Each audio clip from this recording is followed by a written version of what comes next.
Política Pode, podcast do site Política Livre, tem a honra de receber hoje aqui em nossos estúdios o deputado estadual Rosenberg Pinto, líder do governo Jerônimo Rodrigues na Assembleia Legislativa. Rosenberg, prazer grande tê-lo aqui com a gente hoje. Há muito tempo a gente já queria bater esse papo.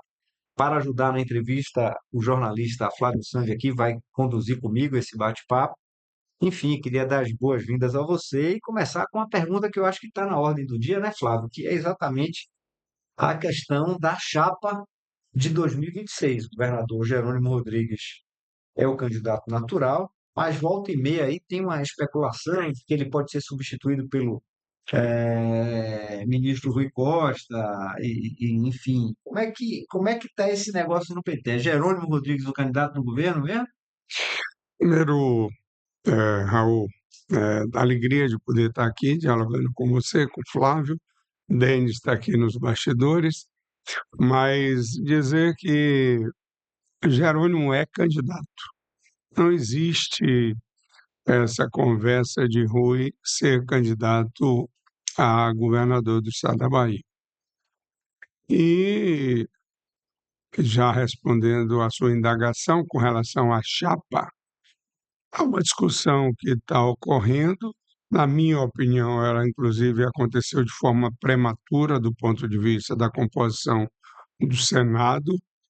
Acho que é legítimo o pleito de dois candidatos pelo PT, como é legítimo a manutenção do PSD através do senador Ângelo Coronel. Eu acho que esse tema foi a público de uma forma um tanto quanto atravessada, certo? E a responsabilidade recai para todos nós aqui, não quero acusar ninguém sobre o tema, mas acho que nós temos que encontrar uma equação que resolva esse problema, porque é um grupo político. Esse grupo não pode estar fracionado apenas por uma disputa de quem vai compor o Senado ou a vice-governadoria. Até porque eu me lembro que esse tema nós tínhamos debatido lá atrás, há 8 anos, quando o nome que iria para o Senado não era do senador Ângelo Coronel, era do João Leão. João Leão entendia que ele estava, naquele momento, com uma vontade de permanecer na Bahia e não ficar indo e voltando de Brasília, e foi uma das argumentações dele, por isso nós fizemos a permuta. O PSD ficou com o Senado e o PP ficou com a vice-governadoria. Então, essas coisas acontecem, acho que é um debate, na minha opinião, ainda extemporâneo, ou pelo menos começou de forma extemporânea. Isso, ao invés de criar liga, cria inclusive fissuras, e acho que é o que a gente menos precisa agora. Eu estou muito imbuído nessa coisa da reeleição do governador Jerônimo Rodrigues, e nós vamos encontrar um caminho com o PSD, com o PT, com o PCdoB, com os partidos da base do governador Jerônimo Rodrigues, e isso vai chegar a um bom termo. Surgiu essa ideia da chapa com 3 governadores, né? Porque são 4 vagas, né? Do governador, naturalmente, o governador Jerônimo Rodrigues. Você tem 2 vagas ao Senado, estão sendo renovadas, e você tem também a vaga de vice, né? Se o PT lança 3 nomes, quer dizer, mantendo o governador, o nome do senador Jacques Wagner, a reeleição, e o nome do ministro Rui Costa, você vai ter 3 quadros do PT na chapa, uma chapa de 4 vagas. Quando surgiu essa ideia? Essa é a ideia eleitoral, quer dizer, o princípio que norteia essa proposta é eleitoral, ou seja, de fortalecer ao máximo a chapa, ou efetivamente de bloquear uma candidatura como a do senador Ângelo Coronel? Assim, Com a tentativa de bloquear, Ângelo Coronel é um aliado, é uma pessoa de bom relacionamento, bom trato com todos nós, o senador, inclusive, que agora coordenou o orçamento no Senado. Então, não é isso. Essa é uma questão eleitoral. O que é que ocorre? É porque, às vezes, a gente, né, no passado, eh, o grupo que nos antecedeu tinha governador, senador, vice-partido. Havia esse questionamento. É lógico que nós somos diferentes, e nós somos um grupo, e esse grupo precisa que todos estejam sendo partícipe do processo. Então, eu acho que você ter uma chapa, um governador para a reeleição, dois ex-governadores, certo? Eu acho que é uma chapa forte.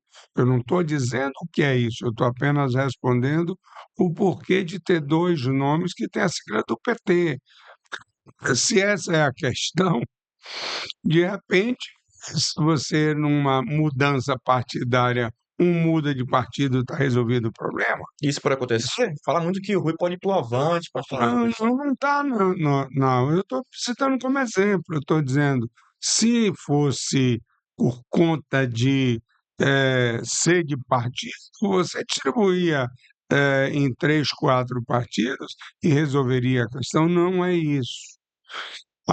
É que eu, diferentemente de algumas pessoas, eu não desprezo o adversário. Ou, por mais que eu tenha críticas ao ex-prefeito de Salvador, Assemineto, e acho que ele perdeu um pouco o bonde da história, mas é uma marca no estado da Bahia. Talvez muito mais, certo, a marca ACM do que efetivamente o político ACM Neto.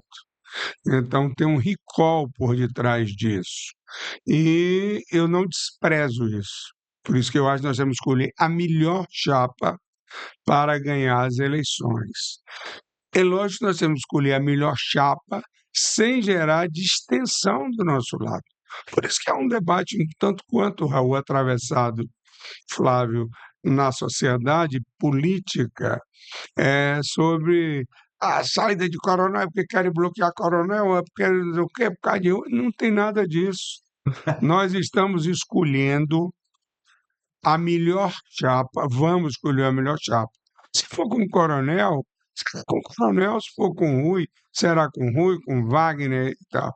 Uma coisa é certa, o candidato a governador é Jerônimo Rodrigues. Agora, deputado, essa relação do governo do PT com o coronel, ela se mostra distante, já não é de hoje, na verdade. Já tem algum tempo que, inclusive com algumas publicações do senador, com algumas indiretas, alguns eventos também do próprio PT, do governo, que cita o nome do Otto Alencar como senador do grupo, mas esquece do senador Ângelo Coronel, às vezes. Hoje, por exemplo, hoje no caso do programa sendo gravado, mas essa semana o ministro Rui Costa esteve aqui em Salvador, fez um collab, né, que é um compartilhamento no Instagram com alguns políticos, citou o senador Otto Alencar, mas não citou o senador Ângelo Coronel. Essa relação começou a estremecer, se assim aconteceu, quando? Não é isso, não. Olhe bem, é estilo de cada um. O senador Jacques Wagner, sempre que está aqui, que tem eventos do governador, ele está presente. E aí, é lógico, vai criando essa liga. O senador Otto Alencar acompanha muitas das viagens do governador Jerônimo Rodrigues. Na verdade, é um estilo, é o jeito do senador Coronel, que é meu amigo. Ou seja, ele é do jeito dele, talvez ele ache, olha, eu tenho que gastar o meu tempo, a minha energia, não fazendo acompanhamento a esses eventos no interior. E aí acaba gerando um pouco esse distanciamento, e porque a fotografia diz muito. Então, quando você faz uma fotografia que falta alguém, certo? Que a gente percebe, então dá esse estranhamento.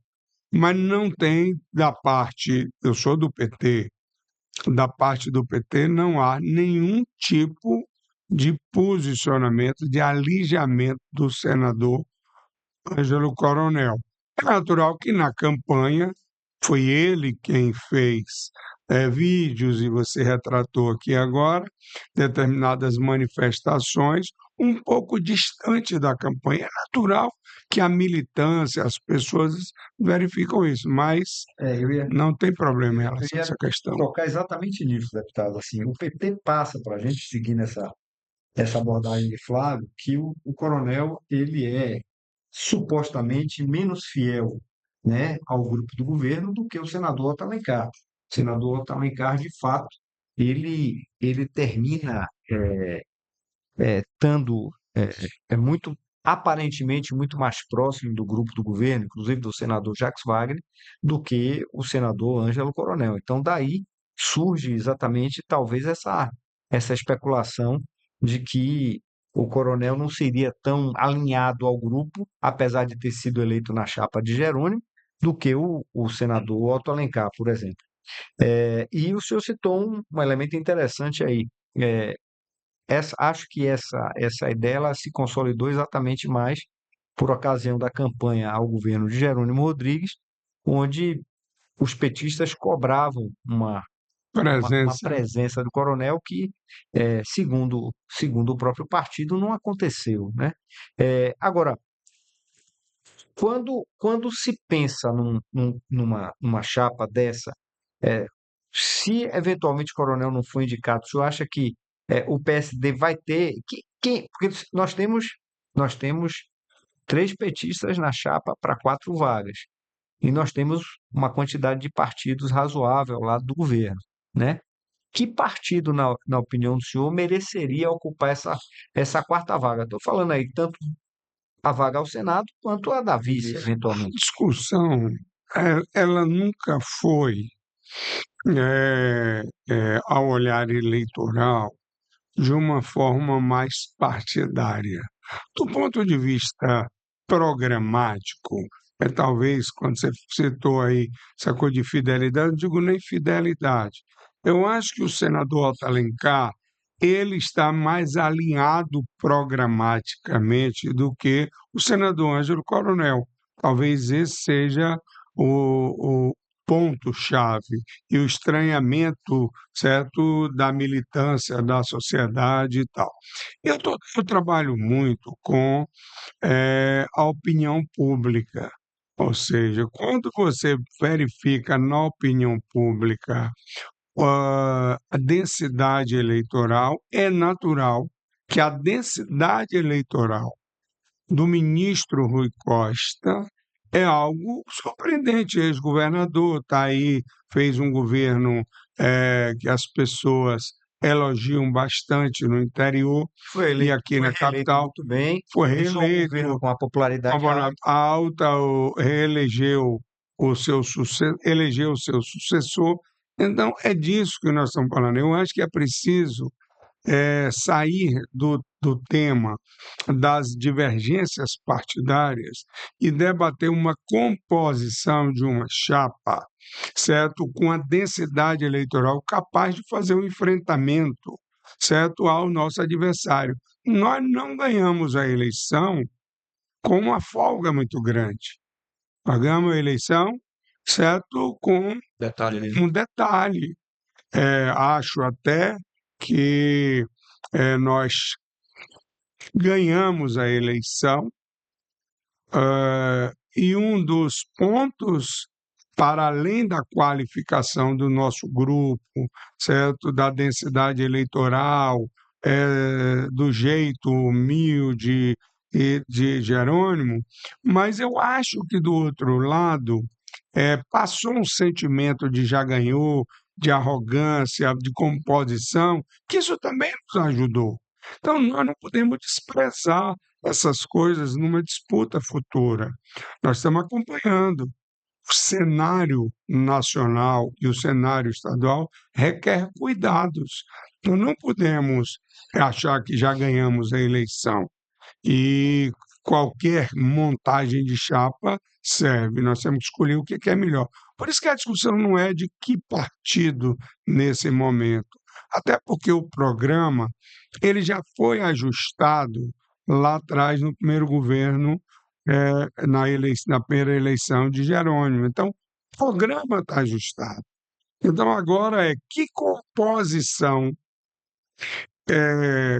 nós podemos fazer para ganhar o governo novamente, para implementar o programa que nós já tínhamos decidido há 4 anos atrás.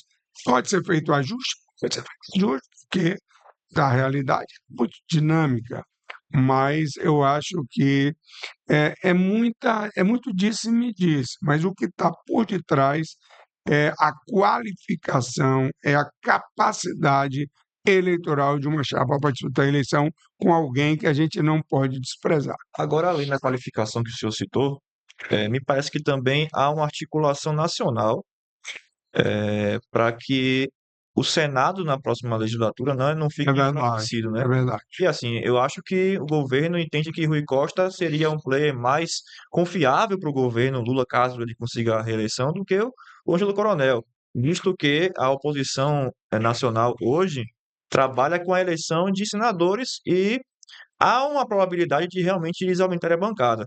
Seria também um cuidado, né, de Lula em caso de reeleição, repito, de ter uma base no Senado para evitar algum tipo de dor de cabeça, tanto para ele quanto também para o STF, né, que a gente falasse muito hoje, né, da questão de tirar ministro, né, do Supremo hoje. É, Flávio, eu acho que você traz um tema que é interessante. Por exemplo, há sim, por parte do presidente Lula, e ele já publicizou isso, uma preocupação com o Congresso. Mas aonde ele pode ter uma certa capacidade de interferência de escolhas? No Senado. O Congresso, e foi criado aí ao longo desses anos, algo que tira o protagonismo do executivo. Essas emendas que foram colocadas de responsabilidade do Congresso Nacional tira, inclusive, uma capacidade de planejamento e de ação do executivo inimaginável. Então, Raul, nós precisamos entender que nós estamos vivendo um outro momento do ponto de vista do olhar eh, da, do Executivo Nacional. Ou seja, eu acho que o Congresso, a Câmara de Deputados, nós já perdemos essa batalha do ponto de vista, certo, de criar um imbricamento respeitando as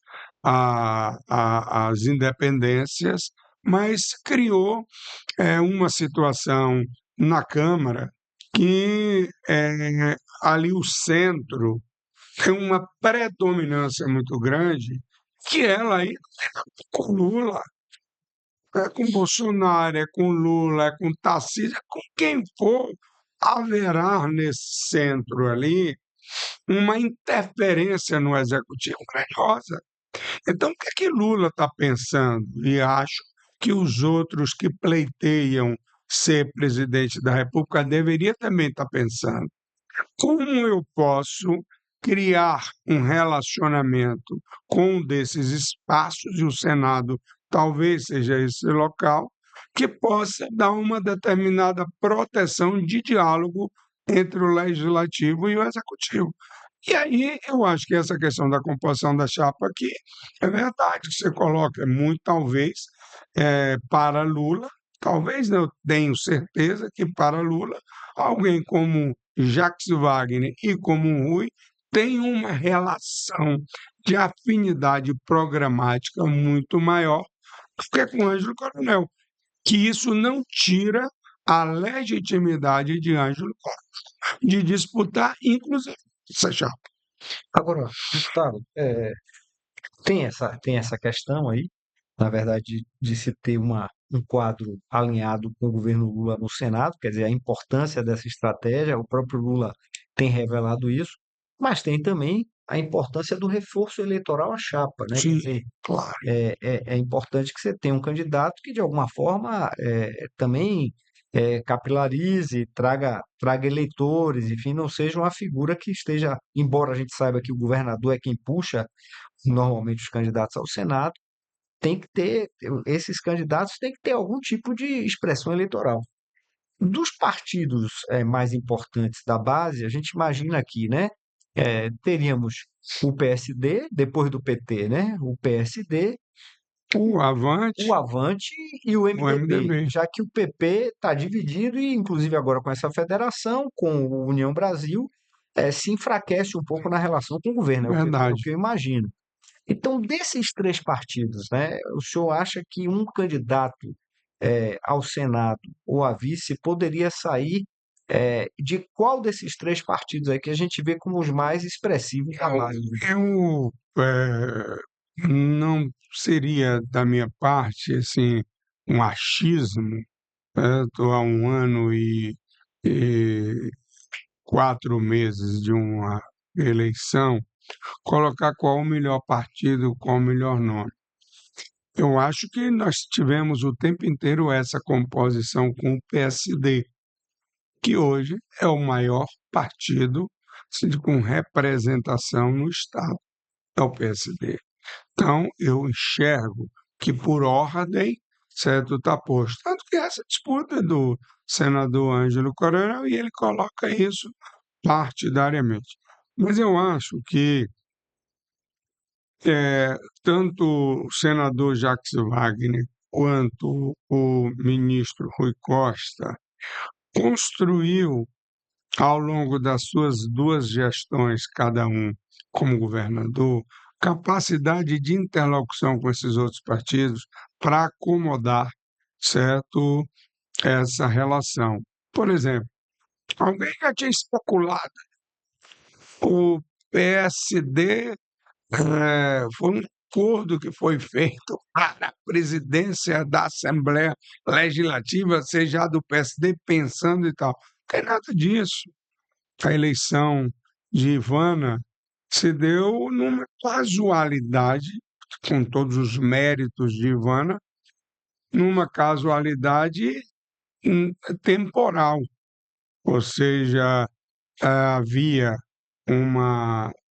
um debate com relação ao meu nome, e depois o governador fez uma fala pública que achava legítimo que, se Adolfo Menezes ele não tivesse sucesso na empreitada, a sucessão de Adolfo deveria ser do PSD.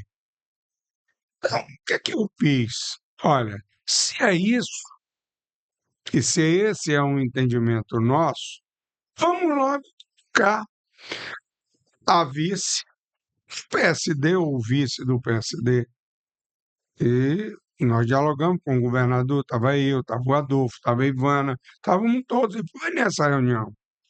Nessa reunião, a ideia é que nós apresentássemos um nome, que esse nome, inclusive, deveria, talvez naquele momento, enfrentar a candidatura de Ângelo Filho. Sim. E eu, que tinha o apoio dos líderes que estavam presentes naquele momento, e a gente fazia conta, eu acho que a gente tinha sucesso naquele resultado. Mas se é para eu ser apenas o convocador de uma nova eleição, porque o governador tinha dito isso, eu sou líder do governo. Líder do governo, fala pública do governador, é combinado. Ou seja, ou eu saio da liderança e vou enfrentar uma outra tese, ou vou combinar a tese. Nós combinamos a tese. Então, não tem, mas as pessoas falam isso, que foi acordo e tal, entendeu? O PSD já pensando em ter nada disso. O que nós temos eu acho que isso pesa, do ponto de vista da hora de combinar. Ali aí você tem as indicações dos tribunais, você tem as coisas que compõem essa rede da política, e eu acho que nós vamos chegar a um bom termo. Eu acho que não vai sair ninguém, certo? Tenho confiança de que esse grupo vai permanecer unido, independente de quem compor a chapa para o Senado. É, em relação a essa questão da composição da chapa e do nome de coronel, eu me lembro do senador Otto Alencar dizendo ainda que o partido vai reivindicar a participação na chapa. Ela, gente, Não sei se ele se referiu expressamente à vaga Senador do vice, né? Senado ou à vice, ah, né? eu Mas, só fosse o presidente também do PSD. né? Entendeu? Como é que ele... Ou seja, tudo isso faz parte do debate da política. Eles, como presidente de um partido, da importância que tem o PSD aqui na Bahia, muita tranquilidade, porque eu, junto com vários outros companheiros, nós ajudamos a montar o PSD, fazendo filiações e tal, não sei se vocês lembram. Sim, Na época, no início do governo do atual senador Jacques Wagner, ele como governador, que surgiu aí a construção do PSD, foi no segundo governo, para que pudesse Otto, inclusive, voltar para a vida pública, que ele era do tribunal, e sim. nós fomos ajudar a montar esse partido que se tornou hoje o maior partido numericamente do estado da Bahia. Mesma ajuda que o Ronaldo Carleto recebeu para também Claro, do Avante, descer o Avante, né? lógico, não É, tem que é, todos ajudaram.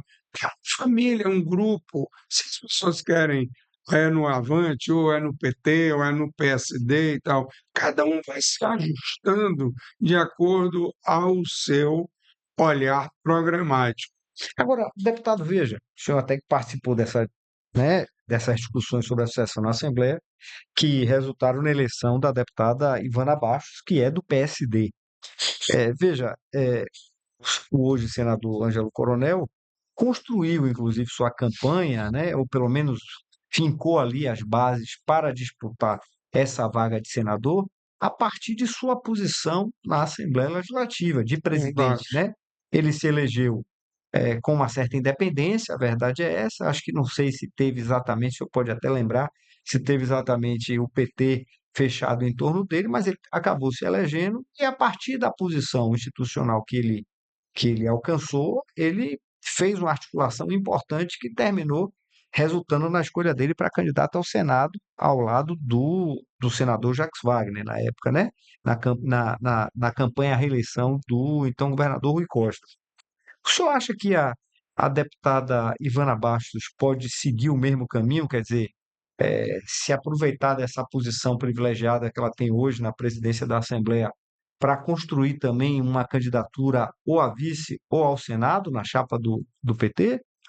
Legitimidade para pleito tem. Agora, eu acho que ela tem é, é, é, formação, ou não sei se a palavra é essa, mas ela tem um conceito de política um pouco diferente do Ângelo Coronel. Ela é uma pessoa muito mais alinhada com o senador Alencar e, e Coronel é um pouco mais independente, vamos dizer assim.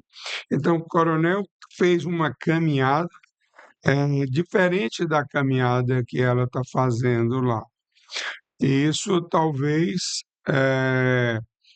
não sirva como exemplo para que ela faça essa disputa como o Coronel fez. Mas legitimidade ela tem. Mas não acho que seja a vontade dela. Eu converso muito com ela lá na Assembleia. Ela falou, Ela preferiria ficar na Assembleia, sim, se sim, reeleger sim, presidente. ela é candidata, já me disse que ela é candidata à reeleição, certo? A deputada estadual, ela já me falou. Claro, se ela for ungida, vamos dizer assim, a uma outra tarefa, aí cabe a ela e o partido dela fazer essa definição. Entende? Agora, deputado, eu queria ouvir também agora o líder do governo. Isso algumas críticas referentes a algumas votações dentro da casa. Pois não. Muito se fala que a casa hoje trabalha com a votação apenas de projetos executivos. Dentre esses projetos, no caso também, tem a questão dos empréstimos, né, que já passou aí dos bilhões, que o governador Jerônimo Rodrigues pediu à casa, a casa já aprovou, todos eles, na verdade. Mas mesmo assim, ainda fica uma sensação, né, que às vezes a gente recebe de críticas de leitores, de pessoas que acompanham a Assembleia Legislativa, de que a casa não trata de assuntos da casa, dos deputados em si, mas sim apenas de projetos que vêm do executivo. E por muitas vezes, esses projetos não passam pelas comissões, vêm como urgência e aí acabam indo logo para o plenário. Você acha que é saudável esse tipo de tratamento que a Assembleia dá tanto aos próprios deputados quanto ao do governador? Eu, Flávio, se a gente não entender o papel das casas legislativas estaduais, às vezes a gente faz uma avaliação tanto quanto crua. Olha bem, a Constituição de 88 tirou muito o papel das casas legislativas estaduais. Isso foi alterado para o Congresso Nacional e para as câmaras de vereadores. Então, o legislativo estadual coube muito pouca coisa. A Constituição não permite que um deputado apresente um projeto que gere custo para o Estado. É inconstitucional. É muito difícil você apresentar um projeto que gere custo para o Estado. Agora, nem as comissões, Então, deputado, assim, costumam funcionar. não, as comissões têm funcionado e muito. Essa semana mesmo participei. Semana passada participei na Comissão de Educação, participei na Comissão de Finanças e Orçamento, estive lá presidida pelo deputado Zé Raimundo. A Comissão da Agricultura hoje está reunida em Luiz Eduardo Magalhães. Não, olhe bem, as pessoas podem questionar tudo. A casa hoje ela tem pulsado um debate interno. Eu acho que a gente precisa priorizar um pouco mais o debate de conteúdo na casa. Infelizmente, isso estou te falando, porque os debates não redundam em decisão no plenário. Levei um debate sobre petróleo. Quem discute isso, quem regula essa questão é o Congresso Nacional. A gente debate aqui para formar opinião, mas não é para refletir na Câmara de Legislativa, no plenário. Essa coisa dos empréstimos é um equívoco. Outro dia, o atual secretário de Finanças da Prefeitura de Salvador fez um debate, que eu acho que esse é o debate maduro. Ele entende, como eu entendo, que antecipação de receita é algo extremamente importante para estados e municípios. Ou seja, é uma oportunidade. E a gente trabalha como se fosse um pecado. Eu venho da iniciativa privada. A iniciativa privada, ela olha a oportunidade. Se eu puder tomar um empréstimo aqui e não usar o meu recurso, sabendo que esse empréstimo aqui eu posso ir para o investimento, tem um retorno e pago o custo financeiro disso, eu uso o meu recurso para outras coisas mais nobres. O Estado tem que pensar assim. Nós hoje somos o Estado com o menor nível de endividamento. O menor nível de endividamento é a Bahia. Então, a capacidade de investimento que nós temos é invejável. Ou seja, é muito invejável. Então, se eu fosse o governador, eu iria verificar as oportunidades de investimento e apresentar para a Casa Legislativa um plano de captação de recursos para fazer investimento. Isso é antecipação de investimentos. O que ocorre? Há um debate atravessado na Assembleia de que não, os empréstimos chegam lá e chega por urgência e que a gente atropela para votar e tal. Não é verdade. Não tem um projeto de de empréstimo que não tenha passado no mínimo 30 dias na casa. Para a gente debater. E há uma discussão de que empréstimo, eu tenho que apresentar o plano de investimentos, não sei o que lá, detalhado. Não é isso. Quem define plano de investimento é o financiador. Ou seja, eu vou tomar um empréstimo para a Assembleia, autoriza ao Executivo dialogar com as instituições financeiras para que ela possa captar esse recurso. É a instituição financeira que diz: olha, eu topo fazer um investimento, mas eu topo fazer um investimento não é de infraestrutura, se for para eu dar um valor de juros mais baixo, tem uma contrapartida social. Então, esse investimento pode ser em tal lugar, em tal não sei o quê, tudo isso faz parte de um debate que às vezes a gente acha aqui que tem que ser, a não ser um, um, um, um empréstimo específico para uma determinada questão, como nós fizemos para a ponte Salvador Itaparica. E Eu, a que- ponte eu vai queria, sair? eu queria até tocar nesse Claro que assunto aí vai da ponte. sair. Pois é, Já deputado. foi assinado um novo contrato. Essa ponte está sendo discutida, ou pelo menos ela foi proposta há quase 20 anos, quando o Jacques senador Wagner. Jacques Wagner assumiu o Ainda governo do temos Estado. 10 anos de Né? debate se a gente fosse comparar com o Rio Niterói. O Rio Niterói passou 30 anos debatendo, mas saiu. Nós temos que sair, sabe, Raul? Mas o senhor não acha que essa ponte, deputado, por outro lado, vai endividar muito o Estado? Não, Ela não tem um valor não, muito alto para a não, condição não, econômica do Estado da Bahia? não, rapaz. Olhe bem, custo alto é o Baixo Sul, o Litoral Sul, o Recôncavo, ficar travado do ponto de vista de mobilidade, do ponto de vista de investimento. Isso é que é caro. Nós precisamos desse vetor de desenvolvimento. A ponte não é apenas um instrumento de tráfego de pessoas que saem daqui para ir de Itaparica passar o final de semana e tal. A ponte é um vetor de desenvolvimento. Ou seja, sabe quanto nós vamos economizar com esses? Nós temos hoje 90% das cargas se dão pela malha rodoviária. Imagina o custo que é você sair de Salvador para chegar em Santo Antônio de Jesus e tal. Você faz uma volta imensa. Com a ponte, você vai economizar diesel, você vai economizar. Ou seja, nós temos que fazer a conta do que isso representa para a humanidade. Não podemos fazer a conta do que representa ali. O endividamento do Estado. Não. Um equipamento desse, ele reflete em outras coisas significativas. Então, se a gente olhar a ponte como um vetor de desenvolvimento, tenha certeza, Santo Antônio de Jesus será uma outra cidade.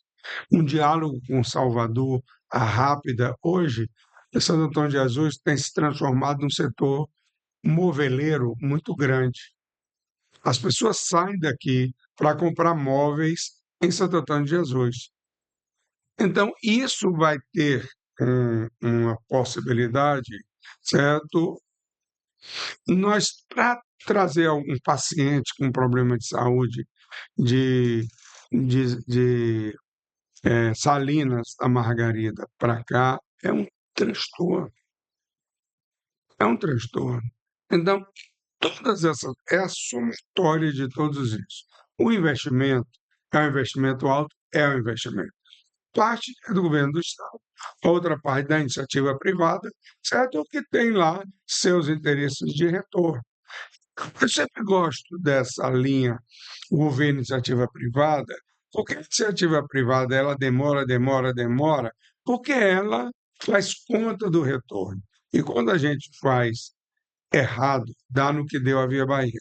Sim. A Via Bahia foi um erro estratégico da empresa. E nós alertávamos, com esse valor de tarifa não se sustenta. E depois nós estamos pagando um preço de um serviço extremamente mal praticado. Ou seja, a Via Bahia, me lembro porque eu participei dessa discussão, de quando foi a privatização, a concessão da BR-324 e 116, até Vitória da Conquista. O que é que acontece? Quando eu vi a tarifa e você compara 100 quilômetros com outras rodovias, é algo inimaginável. Por exemplo, sabe quanto custa hoje São Paulo 100 quilômetros de rodovia pedagiada? R$ 18. Quanto estava custando aqui via Bahia e tal? 5 e alguma coisa, R$ 11 por 100 quilômetros. Não se sustenta. Mas, Aí, bom, nesse momento a Via Bahia foi substituída pelo DENIT, né? Quer dizer, é o DENIT nem agora. cobrança está ocorrendo, Não está né? ocorrendo. Então, Mas, mas eu mas, estou dizendo, mas criamos um caos naquela época, porque ele não tinha arrecadação. As empresas que estavam financiando, uma grande parte delas se quebraram e nós ficamos com isso aí. Como tinha uma expectativa de receita trabalhada, a União ainda teve que pagar, indenizar, certo, por antecipação de quebra de contrato. Aí o que ocorre? Agora, o DENIT está fazendo. Nós vamos fazer um investimento agora em torno de 480 milhões para recuperar depois do pagamento da BR-324. indenização de quase 1 bilhão, agora vai ter que Para fazer, você ver, vai ter que fazer pagamento, era melhor você fazer isso do que você ficar sofrendo todos os dias. Ou seja, porque era um direito. Ou seja, ele tinha uma expectativa de receita que estava contratualizado, o TCU foi lá e tal. Não foi a União, não foi governo do Estado e tal, foi o TCU. Então, o TCU diz: olha, governo brasileiro, se você quer que saia, você tem que pagar isso. É o Tribunal de Contas da União. Como o TCE sentou agora para a questão da ponte, quantificou tudo, etc. e tal, foi quem deu a luz para fazer o novo contrato da Ponte Salvador Itabreu. Foi o Tribunal de Contas do Estado da Bahia, para evitar esses problemas. Então, a questão agora, o DENIT vai fazer isso, vai fazer esse investimento de 480 e depois vai milhões. conceder de novo. Ou isso vai ficar na mão do DENIT? Não, O tem DENIT não vai como. explorar, Não tem né? como, vai ter que colocar. Só que aí, Agora, dentro. uma tarifa nesse valor, deputado, o senhor não tem uma insurreição aí não nessa estrada? Não, mas eu não acho que tem que ser 18. Olha bem, tarifa é a conta que você faz para investimento. Se eu quero um investimento de tanto, eu quero iluminação LED, não sei aonde, eu quero fazer não sei o quê, eu quero fazer isso, eu quero fazer. Quanto custa isso? Isso custa tanto. Eu tenho que dividir isso. Quantos carros passam aqui? X. Eu tenho que dividir isso tudo para eu discutir uma tarifa capaz de fazer esses fechamentos. É assim que funciona. Então, por que é R$ 18 em São Paulo? Por que é 15 no Rio de Janeiro, 14 no Ceará? Por que é isso? Por 100 quilômetros. Porque é a conta que faz para o tamanho do investimento que quer. Que alguém reclama lá em São Paulo? Tarifa é 18, mas ninguém reclama das estradas. Mas isso está relacionado também ao fluxo, não é isso? Quer dizer, Não, quantidade de carros que passa ali, né? claro, claro. É, Mas você não vai achar nenhuma empresa capaz de fazer isso se ela não tiver também retorno. Porque se não tiver retorno, qual é o preço que ela tem? e essa avaliação já foi feita? Será que realmente tem retorno a exploração Se da não tiver BR-124? retorno, o Estado não tem condição, não tem capacidade para fazer isso o tempo inteiro. Ou seja, O que é que nós estamos querendo fazer? São 100 quilômetros, né, deputado? São 100 quilômetros, mas 100 quilômetros é daqui para 324. Nós estamos falando a BR-116 vai daqui ao Rio de Janeiro.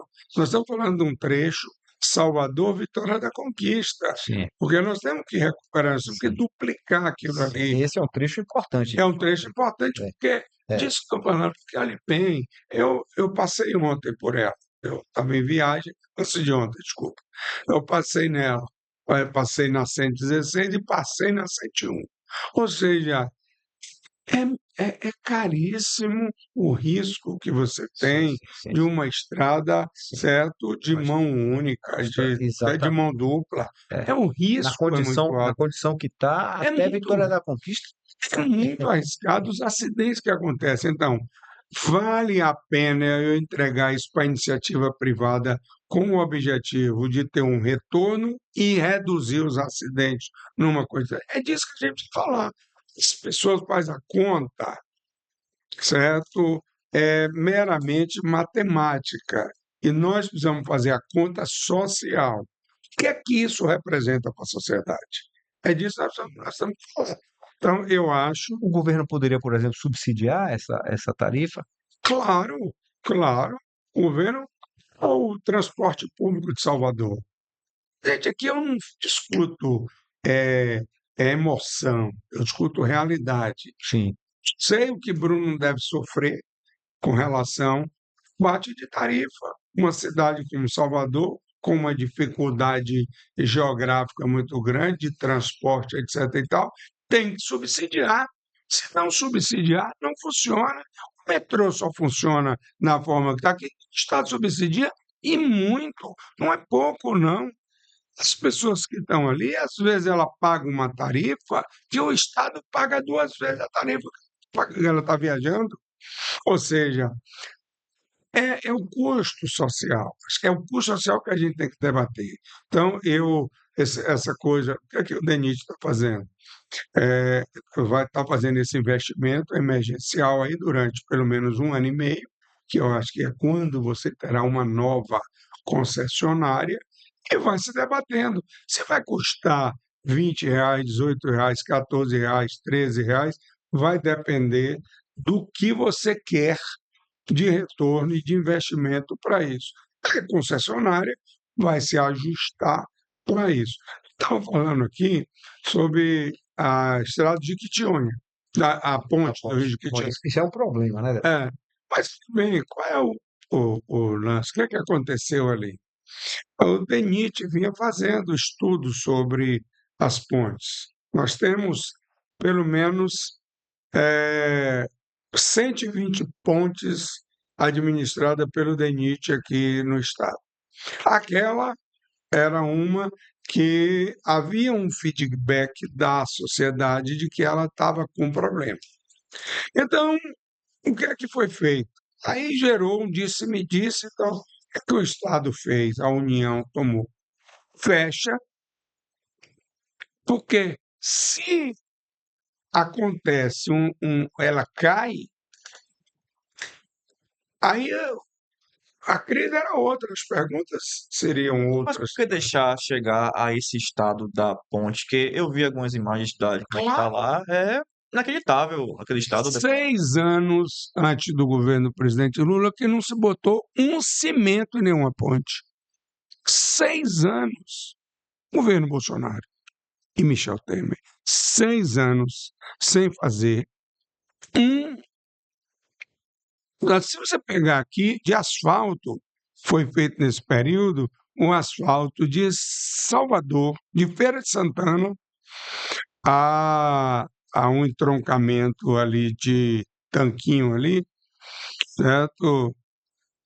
Ali, e foi feito uma terceira pista na estrada Itabuna, Ilhéus. Mas foi pedido, Foi isso o governo federal.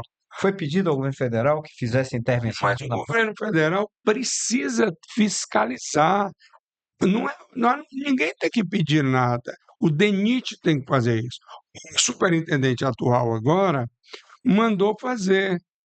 Então, Eu estou falando aqui 120 pontes. Mandou fazer um estudo de todas. Problemas nível 1, nível 2, nível 3. O representante Benite é baiano? Foi indicado pela É Bahia? baiano, Roberto. Foi É, indicado por quem? Bebeto.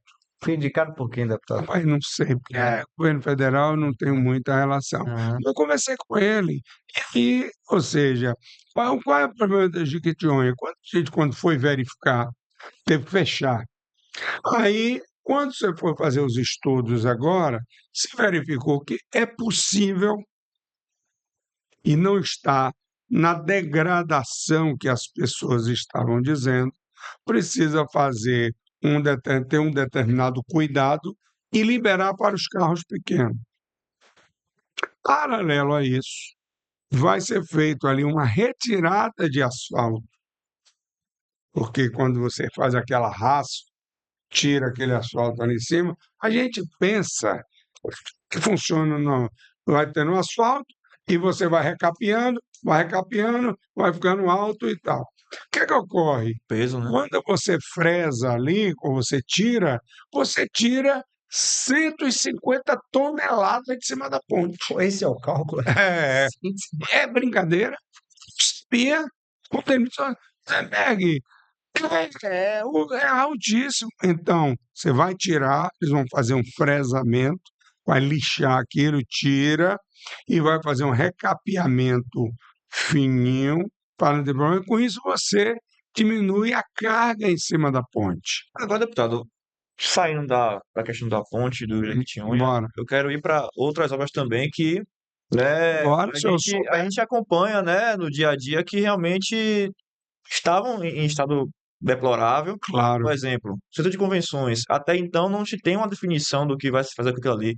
E quem passa pelo Chiep, ali Costa Azul, aquela região é ali, terrível é mesmo. terrível, a gente vê muita criminalidade crescendo naquela região, inclusive, né, sendo um local para pessoas que estão em estado de vulnerabilidade, né, ficarem ali e tal. A gente vai para o subúrbio, tem a questão do trem do subúrbio, que tem 5 anos já aí, né, dessa definição, está se fazendo, né, a construção do VLT, mas eu estou falando como O jornalista trem que de subúrbio escuta, hoje não tem mais, né? Porque mas com o VLT saiu o trem a de subúrbio. população acabou sofrendo assim um desgaste, né, financeiro muito grande, que era centavos. Tudo bem que era um meio de transporte que estava já debilitado, mas são 5 anos, né, dessa definição e creio que vai esperar pelo menos mais 2 aí até a inauguração do VLT. E aí a gente vai também para outras obras também no estado, né, sempre com essa definição, questão de fecha, reabre, reforma. O que é que falta assim ao governo petista como um todo, mais precisamente ao de Jerônimo, para fazer uma análise antes que aconteça a crítica? Dinheiro, falta dinheiro. Nós temos o orçamento do Estado da Bahia, 70 bilhões. Só de previdência, o governo suplementa 12 bilhões. Previdência e 2 bilhões de precatório, isso aí 12. De pessoal, 48%. O de custeio da máquina, bota aí uns 20%, eu falava para a Rui aqui antes da gente iniciar. Então, o setor público como um todo. O que sobra para investimento é muito pouco. Ou seja, tudo que você precisa fazer, aí você tem que fazer ou em parceria com a iniciativa privada ou em parceria com o governo federal. Essa questão do VLT, eu não gosto de ficar jogando responsabilidade para ninguém. Transporte público na cidade é de responsabilidade do município. Eu poderia estar aqui dizendo, por que não vai fazer? Esse negócio do trem de passageiro, VLT, a responsabilidade do município. Mas, o que serve para ele fazer? Mas a responsabilidade é do município. Aí o Estado está assumindo a responsabilidade de uma tarefa que é municipal e tem que fazer, porque independente de se mora em Salvador, se mora em Jiquiel, mora em Tororó, população. Então você tem que ir fazendo conta do que é para. Por isso que eu estou dizendo, o VLT Isso é um empréstimo também. Esse empréstimo é para investir em Salvador. E está correto, porque nós temos que antecipar receita para fazer o custo social. Imagine o que você falou aí, as pessoas estão sofrendo, porque não tem o trem, era um vetor de mobilidade que não tinha ali, e agora já está hoje, a obra já está em torno de 40%. Então, pronto, hoje o governador foi dar ordem de serviço em um outro trecho do metrô. O que custa o metrô para o Estado? Não, mas o custo social disso, certamente nós vamos ter que fazer algum empréstimozinho para arrecadar dinheiro, para botar dinheiro para essas obras. São obras estruturantes. Então não tem nada a ver com o PT ou com União Brasil. É custo, ou seja, porque olha o que ocorre. A gente podia, se a gente tivesse um problema de corrupção, diz assim, ó, o governo é corrupto, o governo municipal é corrupto e tal, tal. Então, pô, tá saindo dinheiro aí por fora.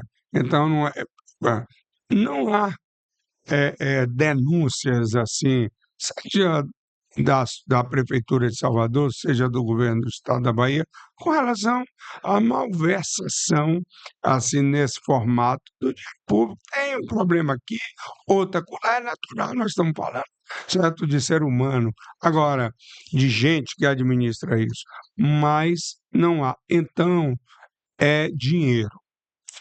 Nós precisamos ampliar a receita. Nós somos o estado com o maior nível de investimento, tirando São Paulo. Mas nós somos a 16ª receita do estado. Sergipe tem a renda per capita maior do que a Bahia. E nós estamos com um problema ainda aqui. A refinaria Landulfo Alves, que sempre representou 25% da arrecadação de ICMS, está produzindo a 50%. Então, eu acho que isso traz um prejuízo de arrecadação. São Francisco do Conde está sofrendo muito. Eu que milito em São Francisco do Conde, você tinha uma receita mensal em torno de uma arrecadação mensal em torno de 70 milhões, hoje você está tendo 22. E o orçamento está previsto, o planejamento para um orçamento que, do ponto de vista de arrecadação, é quase que um terço. É muito difícil. Então, a questão não é ser do PT ou ser disso e daquilo. A questão é que nós estamos vivendo um momento de muita dificuldade de arrecadação pública. Deputado, a gente está chegando aqui no limite do encerramento do nosso pod. A gente conversou muito, infelizmente estamos chegando aqui. E eu não queria deixar o senhor ir embora sem falar um pouco ou rapidamente sobre a sucessão no PT. Tá, A gente está vendo aí bora. a candidatura do Tássio Brito, né, a candidatura governista, digamos assim, apoiada pelo atual presidente, Éden Valadares, e temos como alternativa, pelo que me consta, assim, de maneira mais representativa, a candidatura do Jonas Paulo, né, Todas as duas são ministras. Jonas é funcionário do governo do estado da Bahia, então ele tem cargo comissionado no governo do estado, certo? Tássio até nem tem. Então, as duas, é isso que eu estou dizendo, é que às vezes chegam algumas informações e tal. Na realidade, eu trabalhei Sim, pois não, pode o tempo inteiro para ter uma candidatura única, Certo. que não seria nem Tássio e nem seria Jonas. Buscar um nome de consenso, um outro nome, eu sugerir o nome de Leninha, que é uma militante da Central Única dos Trabalhadores, mulher, nós nunca tivemos uma mulher presidenta estadual do PT, mas eu fui vencido na tese, e saíram duas candidaturas. Não tem uma de governo e outra que não é do governo. Tem duas candidaturas que acreditam que podem fazer uma gestão melhor do que a que Éden fez. Está aqui, como Éden queria fazer melhor do que a que Everaldo tinha feito, sucessivamente. Eu entendi que entre uma candidatura e outra, certo, a que mais reflete, na minha opinião, certo? Uma, ah, um avanço do ponto de vista do novo olhar para a sociedade, certo? Com todo respeito a meu amigo Jonas Paulo, que é meu amigo, etc e tal, mas é a do Tássio, Uhum. certo? Era o meu nome? Não, eu defendia um nome de consenso, até para não ter essa disputa. Estou acompanhando isso aí, lamento, inclusive, vou ligar para meu amigo Jonas Paulo, ele tenta passar esse sentimento que você está falando aqui nas suas falas, uma fala muito, às vezes, dura em relação a que o partido tem coronel e que tem dono, etc e tal. Ou seja, eu não sei a quem ele faz alusão, Uhum. mas a melhor pessoa para falar sobre isso, porque, primeiro, nós construímos o PT sem dono. O PT tem que ter a legitimidade do debate democrático. Cada um pode se apresentar seu nome. Você não pode tiranizar as pessoas. O debate tem que ser no campo da democracia, do que é que ele acha que ele pode fazer melhor para o PT, que Tássio possa fazer melhor para o PT, e não fazer um debate no negativo. Olha, não tem que ser o cara, porque o cara é governista, não tem que ser ele, porque ele é subordinado a alguém, não tem que ser. Não. Precisamos dizer por que eu quero ser presidente do PT de São Francisco do Conde. Eu sou candidato a presidente do PT de São Francisco do Conde, que eu milito lá, eu sou deputado estadual da cidade, voto na cidade, certo? Candidatura única lá, ou Não, disputa? não, tem disputa. Sabe que o PT não tem disputa? Tem disputa. Mas eu tenho que dizer, certo, são das minhas propostas para que o PT possa ser o partido que eu acredito que deva ser. E não desqualificar a outra parte. Eu estou vendo isso lá em São Francisco do Conde, por um jovem, certo, orientado por um ex-militante do PT, certo, que ao invés de dizer por que ele precisa ser presidente do PT, ele me desqualifica de manhã, meio-dia e de noite. Então, eu acho que isso é uma pobreza de um debate.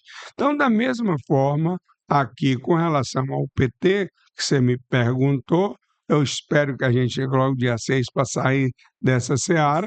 Eu vou apoiar Edinho nacionalmente, estou apoiando Tasso Brito aqui na Bahia, e o que mais me levou a tomar uma posição mais efetiva em relação a isso, e Jonas sabe, foi exatamente a forma, certo, muito dura que ele tem colocado nos debates com relação ao porquê que ele quer ser presidente do PT.